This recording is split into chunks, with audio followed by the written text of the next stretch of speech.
There's enough ice here in Greenland to raise sea levels by 25 feet all the way around the world.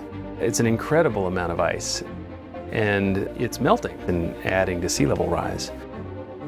For Oceans Melting Greenland, what we really want to do is measure the oceans, measure the ice, and watch them change together year on year, and try and answer the question, how much are the oceans melting away the ice, as opposed to the air, which is what most people have studied so far.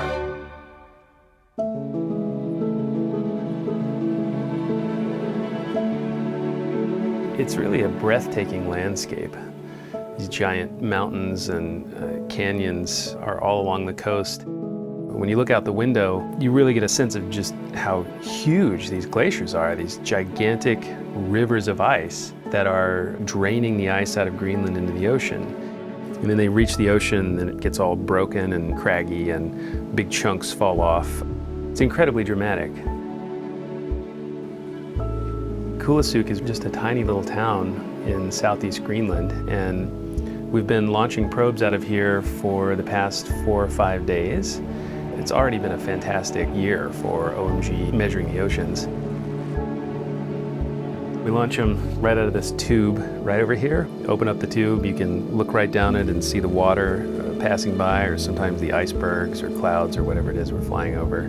6, 5. We slow down a little bit and we just push these big gray cylinders out of the bottom of the plane, and they fall to the ocean and measure the temperature and salinity when they get there and radio it back to the plane. We're really trying to look at the ice and ocean all the way around Greenland. So we're dropping 250 profilers. We're going to cover the coastline all the way around. And in the spring, we map out the glaciers with a radar, also all the way around. So we're really looking at mapping all of the ocean-ice interactions in Greenland as best we can with one mission. What we care about with OMG really is the breaking off at the edges. As the water eats away at the ice, then it can actually speed up that breaking off part. And when you dump more ice in the oceans, then it causes sea level rise.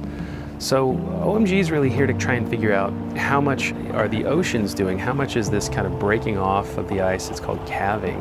How important is that relative to the melting at the surface? And more importantly, is the ocean causing some of this speed up of the calving? We think it is, but how widespread is it and how big an impact? Even the smallest iceberg looks gigantic when you're right next to it. We saw an iceberg that was grounded in the bay. Remember, 90% of the iceberg is below sea level. So if there's about 10 meters or about 30 feet of ice above sea level, then 300 feet are below. It's a reminder that a lot of the stuff we're trying to measure is hidden below the surface of the ocean, hidden below the surface of the ice, and peering down into both of those is really at the core of what OMG is trying to do.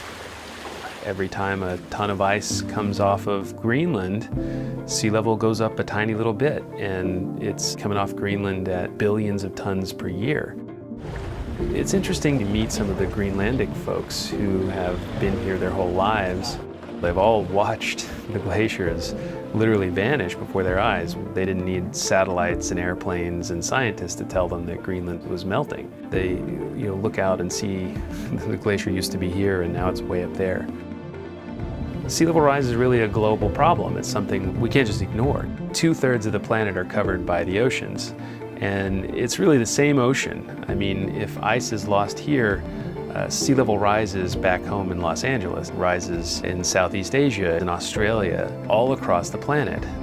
Being here and seeing the ice disappearing and literally watching it fall into the ocean is really profound, and I think it's something that I hope that we help people understand with OMG, that we all live on the same planet and it's changing and we need to know how.